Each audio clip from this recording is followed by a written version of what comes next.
भाई साहब नमस्कार। आज नमस्कार। आज हम लोग बात करने जा रहे हैं राज की बात में, भोपाल के मन की बात पर। किस विषय पे? विषय हमारा आज है जो कल रात को बीता हुआ रात गई है, उसमें बीजेपी ने अपनी एक लिस्ट डिक्लेयर कर दी है उन सीटों पे, 39 उन सीटों पे जिसमें कि वो पिछली बार हार गई। तो ये एक उनकी सोच है कि किन सीटों को पक्का करना है, मजबूत करना है। तो हमारे भोपाल में जो दो सीट डिक्लेयर हुई है, आपको उत्तर की और मध्य भोपाल की। तो आप बहुत पुराने जानकार आदमी हैं रविंद्र जी, तो मैं चाहूंगा कि आज आम जनता को, भोपाल की जनता को और पूरे मध्य प्रदेश की जनता को हमारे इन दो कैंडिडेट के बारे में मालूम पड़े और उनकी कैसी स्थिति है, उन्होंने भोपाल के लिए क्या किया है, आगे क्या क्या संभावनाएं हो सकती हैं, ये हम आज आपसे सुनना चाहेंगे। आपके एक्सपर्ट कमेंट ऑन भोपाल के मन की बात और इलेक्शन। कल जो लिस्ट डिक्लेयर हुई है, जैसा आपने बताया है कि जहां वो मध्य प्रदेश में पिछले 18 के चुनाव में बीजेपी हारी थी, उन सीटों के लिए उम्मीदवार घोषित कर दिए करीब 4 महीने पहले। तो उसमें एक सबसे बड़ा तो फायदा ये होगा कि अगर चुनाव के 15 दिन पहले अगर लिस्ट डिक्लेयर होती है तो बहुत सारे विद्रोही खड़े हो जाते हैं। बहुत बढ़िया तो बात है। एंड टाइम पे विद्रोह करने वालों के कारण बहुत खेल खराब होता बीजेपी भुगत चुकी है। तो अभी जिसको विद्रोह करना होगा कर देगा, सब निकल जाएगा, सब हो जाएगा, सेटल हो जाएगी। सेटल हो जाएगा। और हारी हुई सीटें उन्होंने 3 कैटेगरी में बांटा है। एक तो जहां दूसरे नंबर पे रही है, एक जहां मार्जिन कम रही है, और एक जहां कभी जीते ही नहीं। इस तरह से 3 कैटेगरी में उनको बांटा है। उसी हिसाब से उनकी जमावट होगी। पूरा जो प्रबंधन समिति बनी है, चुनाव प्रबंधन समिति, जिसके चेयरमैन श्री नरेंद्र सिंह तोमर जी हैं। नरेंद्र सिंह तोमर जी मैदान के पुराने खिलाड़ी हैं, बोलते कम है पर ग्रास रूट लेवल की बहुत अच्छी पकड़ है, बहुत अच्छे संगठन करता है। 2008 का चुनाव भी उन्होंने जितवाया था। 2018 में वो चूंकि केंद्र में चले गए थे, 13 में भी जितवाया था, 18 में केंद्र में चले गए थे, तो यहाँ फिर वो मतलब मुश्किल हो गई थी। बहुत छोटी सी गड़बड़ हुई नहीं, थी भाई। वो मैंने थोड़ी सी 4,337 वोट से सिर्फ बीजेपी हारी, यस। मात्र बीजेपी और कांग्रेस के वोटों के बीच में और चार करीब हजार तीन सौ सैंतीस वोटों का और, अंतर था। और जबकि करीब परसेंटेज वो बीजेपी का ज्यादा था, वोट परसेंटेज, यस पर यस। सीटें कांग्रेस को ज्यादा मिली। तो उसमें भी करीब करीब 22 सीटें ऐसी थी, मैंने देखा, आज पढ़ रहा था मैं कहीं किसी आर्टिकल में, जो 1000 वोट से हार गई। और नोटा के ग्वालियर दक्षिण 100 कुछ वोटों से हारी है सर, ग्वालियर दक्षिण। बताइए बस। तो मतलब वो तो सारे मतलब जीता हुआ गेम हार गए सारी थे सीटों, हाँ, 700 से 1000 के बीच में, और जहाँ ज्यादा गैप है, जहाँ कभी जीते नहीं है, तो वहां अभी से मेहनत शुरू हो जाएगी। भाई। अब अपने भोपाल की बात करें, बिल्कुल। भोपाल उत्तर में तो एक छत्र राज है अखिल भाई का। पर इस बार वो खुद नहीं है, इस बार उनका बेटा इस है। बार उनका लड़के को, छोटे लड़के को उन्होंने मनाया है, पर दोनों भाइयों में खटपट चल रही है।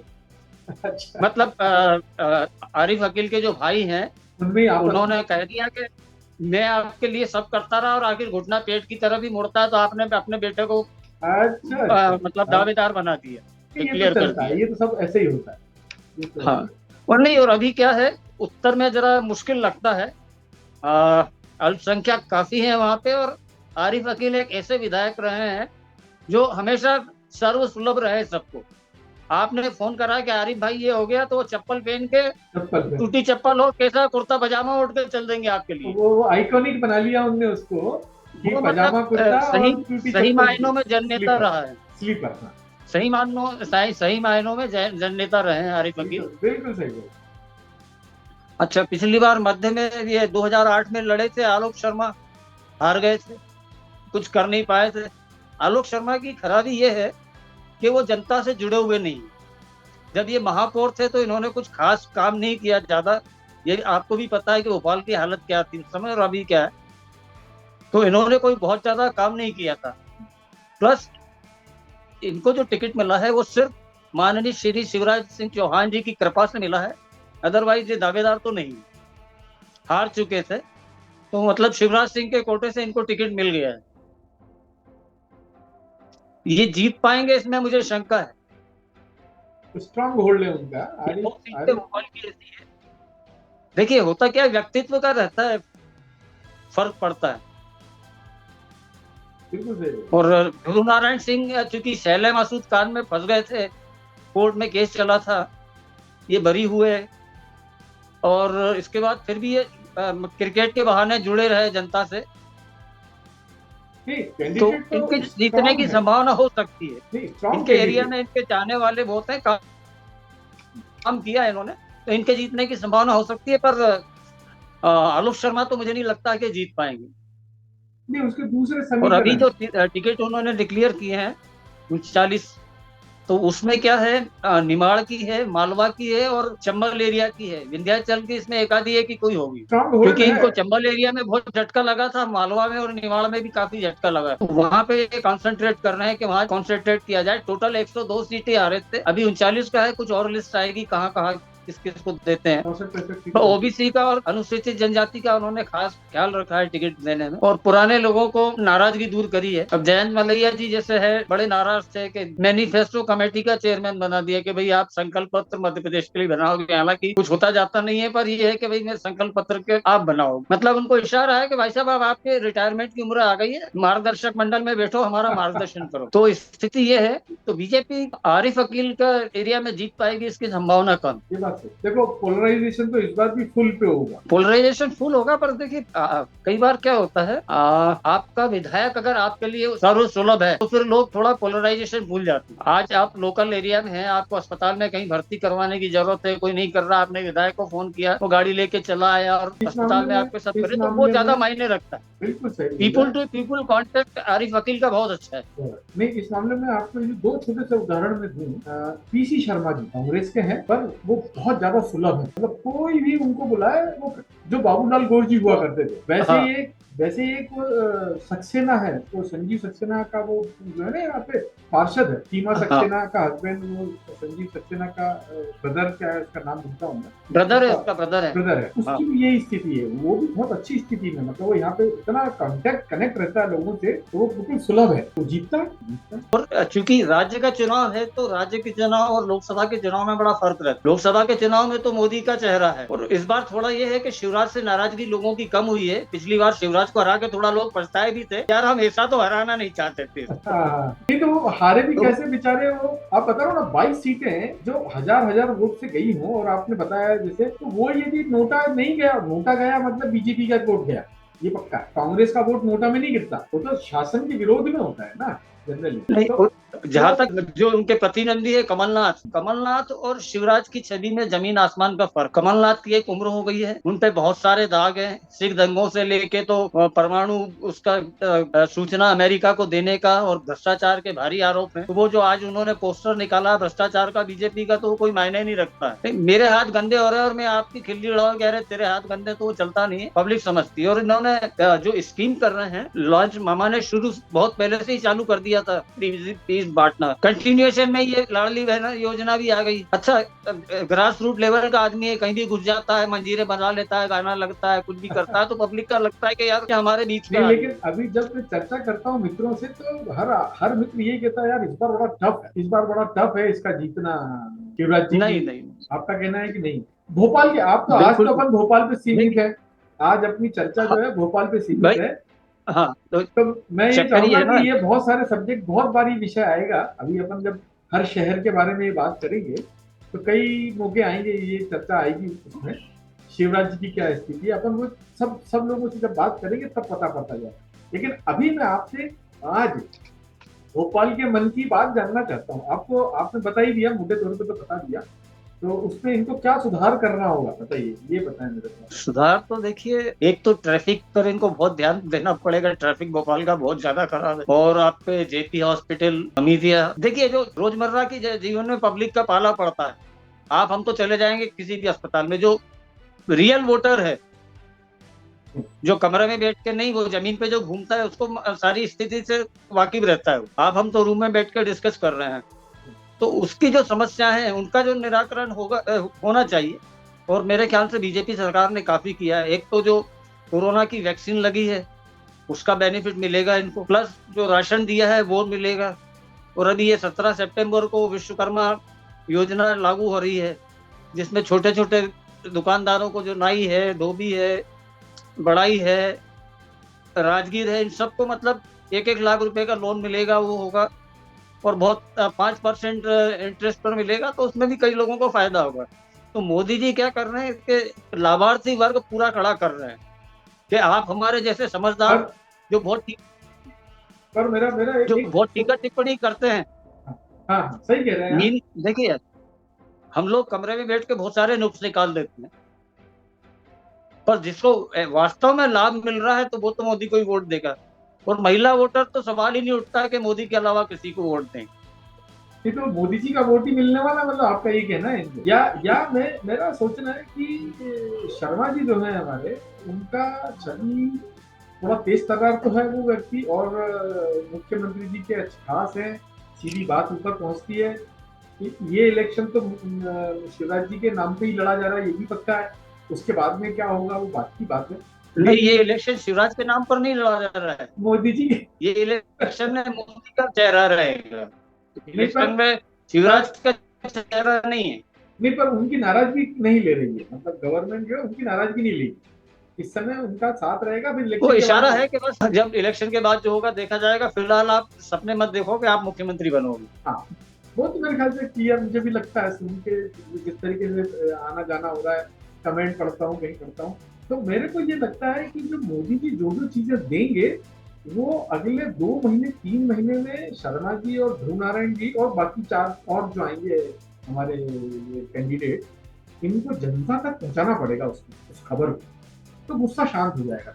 देखिए, ध्रुव नारायण को तो गाए बगाए नाम छपता रहता है पेपर में। आलोक शर्मा का आपने कितनी बार देख लिया, सिर्फ वीआईपी नहीं, लोग आते हैं, वहां जाके हाथ जोड़ के खड़ा हो जाता है। नहीं, महापौर तो रहा है ना, महापौर तो रहा है, महापौर रहा है, पर उन्होंने और बहुत वो दुखदायी, गट्स नहीं नहीं है। नहीं नहीं, पर महापौर रहा है, उसमें भी 3 या 4 बार वो फर्स्ट सेकंड भोपाल जो आता था स्वच्छता अभियान में, तो एकदम खराब नहीं कहूंगा। हाँ, जो कई लोग होते हैं ना कि जो नाम कमा ले जाते हैं, तो जैसे अपन मंत्रियों के बारे में, गडकरी साहब नाम कमा ले गए, जैसे रेलवे मिनिस्टर में माधवराव सिंधिया नाम कमा ले गए थे, अभी अश्विनी कुमार जी नाम, ऐसी स्थिति इस महापौर की नहीं रही। जैसे कैलाश विजयवर्गीय इंदौर के महापौर थे, सरोज पांडे जी, उन्होंने बहुत जम के काम किया उन्होंने। यस, वैसी स्थिति इनकी नहीं है, ये पक्की इनकी बात नहीं है। है। लेकिन खराब भी नहीं, बहुत ज्यादा खराब नहीं है कि बहुत लोग बहुत दुखी हो गए, भोपाल के परेशान हो गए, ऐसी स्थिति भी नहीं है। मुझे लगता है कि नहीं, पर ये जन नेता नहीं है, लोगों के बीच में कम रहते हैं। हम्म, चुनाव के टाइम एकदम कुकुर मुत्ते की तरह दिखने लगते हैं, अदरवाइज तो आप बता दो कि कहाँ दिखे हैं। नहीं नहीं, तो ऐसे में तो सिर्फ पीसी शर्मा एक व्यक्ति मुझे दिखता है जो बिल्कुल जन नेता, मतलब पक्का, और हाँ, आरिफ पीसी अकील, शर्मा हर जगह दिखते हैं, पीसी शर्मा हर जगह दिखते हैं, आरिफ कहीं अकील दो भी मत बिल्कुल। नहीं। तो ये तो दोनों दोनों आप उसमें दोनों ही कच्चे हैं, देखा जाए तो ध्रुव नारायण भी जनता का नेता थे, वो तो हेलीकॉप्टर वाला है भाई। आज ध्रुव नारायण जी गोविंद नारायण सिंह जी का बेटा है, तो उसकी पहली पहचान तो यही है ना। दूसरी पहचान शैला मसूद का है। नहीं, वो नरेंद्र सिंह जी का भी रिश्तेदार है, नरेंद्र सिंह तोमर जी का भी रिश्तेदार है। ऐसा हो गया, अच्छा अच्छा, हाँ नहीं अच्छी बात है, वैसे कैंडिडेट अच्छा है, वैसे कैंडिडेट अच्छा है, मजबूत कैंडिडेट है वो। हाँ, साम दाम पर दंड उसके सब। आरिफ मसूद के अगेंस्ट में क्या करेगा आप ये बताओ। आरिफ मसूद के अगेंस्ट में तो ध्रुवीकरण होगा, ध्रुवीकरण पक्का। होगा, और एक और चीज बताओ, आरिफ मसूद के हाथ में ध्रुवीकरण की तलवार है ही नहीं, चाकू भी नहीं है, मैं तो कहूँ पिन भी नहीं है उसमें, वो ध्रुवीकरण को चाहेगा हो ही ना। नहीं, और अभी गदर 2 लग गई है, तो लोगों को वो गदर का याद है, जब इन्होंने भोपाल टाकीज में गदर किया था और पाकिस्तान जिंदाबाद के नारे लगाए। लिली टॉकी, हाँ, लिली टॉकीज में, सॉरी, हाँ, हाँ वो उसका हाथ वहां कट इन्होंने गया। जो गदर किया था उसी याद दिलाने गदर 2 आ गया है। तब इन्होंने पाकिस्तान जिंदाबाद और पता नहीं क्या क्या करा था। अब क्या ध्रुवीकरण ज्यादा होगा, लोगों को याद ताजा हो गई कि यार गदर के टाइम इसने गदर करा था। वो छवि तो उसके साथ जाएगी। वो तो पिछली बार ये सुरेंद्र सिंह जी जो थे वो कच्चे पड़ गए थे, बहुत नाराज हुई थी छवि, और लोगों ने सोच लिया था कि नहीं इनको तो भरवाना है। मैं कई नहीं, मित्रों से मिला। मेरे कुछ मुस्लिम मित्र हैं, तो उन्होंने जब ये आरिफ मसूद पहले हारा था तो ये बताया कि साहब इससे हमने कब्रिस्तान के लिए जमीन का कुछ बोला था तो इसने ध्यान नहीं दिया।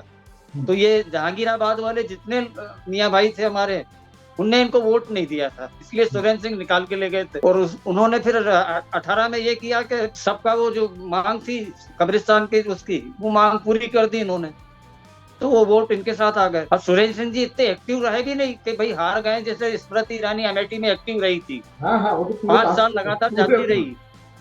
आप पूरे भोपाल में बता दो कौन ऐसा विधायक है जो हारने के बाद एक्टिव रहा। उमा शंकर जी भी शांत रहे। उमा शंकर जी तो ठंडे हो गए दिन उनके। नहीं, पर कद बड़ा है उनका ना, कद बड़ा। देखिए, आज की डेट में कद बड़ा जो पब्लिक के काम में आता है उसका कद बड़ा है। उमा शंकर जी हाई हेडेडनेस बहुत थे, जब भी मंत्री थे तब भी उनमें एरोगेंस था, ये आप भी मानेंगे कि एरोगेंस थी उनमें। तो मेरा अनुभव तो ऐसा नहीं है हालांकि, पर ठीक है, आपका विचार हो भी सकता है इस बारे में।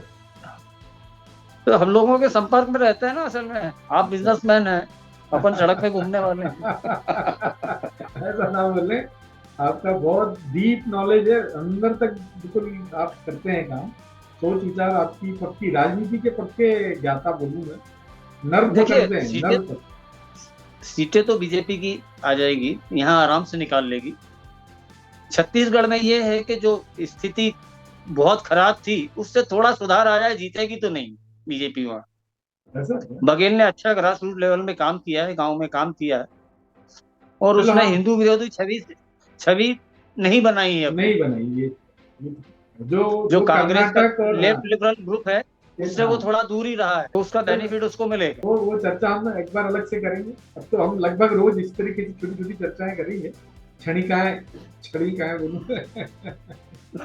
जनता को तो मालूम भोपाल पड़ेगी। में आरिफ अकील वाली जो सीट है वो जरा मुश्किल लगता है, तो आलोक शर्मा निकाल पाएंगे इसमें थोड़ा मुश्किल। आप कितने कितने मार्क्स देंगे? 60 आ, 100% में से किसकी संभावना, परसेंटेज में संभावना, मतलब आरिफ वकील की 60% है, 40% शर्मा जी की है, मैं मानता हूँ 60-40 का रेशो है। और इनकी सीट में ध्रुव नारायण जी की ध्रुव नारायण की 50-50 का है। 50-50 का है। मुझे थोड़ा 55-45 लगता है, 55 ध्रुव नारायण, क्योंकि जो गलती है नहीं, सुधारना क्योंकि अभी लोग। मैदान में उतरे नहीं है, अभी मैदान में उतरेंगे उसके बाद स्थिति क्या होती है वो है। अभी हम्म, हाल फिलहाल की जो स्थिति है उसमें 50-50। अच्छा, चलो अपन रिजल्ट देखेंगे, ये सब नोट करके रखेंगे, ये सारी चीजें। क्योंकि आरिफ मसूद ने यहाँ थोड़ा आखिरी आखिरी में काम काफी करवाया है, हम्म, हम्म, इधर नए भोपाल में हम्म। कंक्रीट रोड बनवा दी है, पेवेंट लगवा दी है, सब करा है, तो वो थोड़ा दिख तो रहा है लोगों को। चलिए चलिए, आज की चर्चा हम यही समाप्त करते हैं, क्योंकि हमको बहुत सारी चलिए चर्चाएं करनी है, पूरे मध्य प्रदेश में हर सीट पे जाएंगे हम, ठीक है ना? हम एक एक सीट का विश्लेषण करेंगे सर, ऐसे ऐसे ऐसे, ठीक है, पर ठीक ये है। मान के चलिए कि 4,337 वोट कवर हो जाएंगे। हो जाएंगे, हो जाएंगे, हो जाएंगे। वो तो किसान आंदोलन आखिरी में आ गया था, और नोटा और ये सब नहीं, चीजें जो किसान थी। आंदोलन से नहीं हुआ था, वो जो शिवराज ने कह दिया था आरक्षण वाला। हाँ, वो तो आखिरी दिन, आखिरी समय की बात है। हाँ, जी हाँ, वो मार गया था, इसलिए चलो, उनसे जो सवर्ण मतदाता था वो बिदक गया था। तभी वो सपा पार्टी बनी थी और सब नाटकबाजी हुई हाँ थी, हाँ लोगों ने नोटा में ज्यादा दबा दिया था। हाँ, कहानी कुछ और होती इसलिए है। अब उनको चलिए, समझ आ गई कि भैया आरक्षण पे कुछ बोलना नहीं है, चुप रहना है। चलिए चलिए, बहुत बढ़िया, आपका धन्यवाद। फिर मुलाकात होगी धन्यवाद। जल्दी ही, ठीक है, नमस्कार। नमस्कार।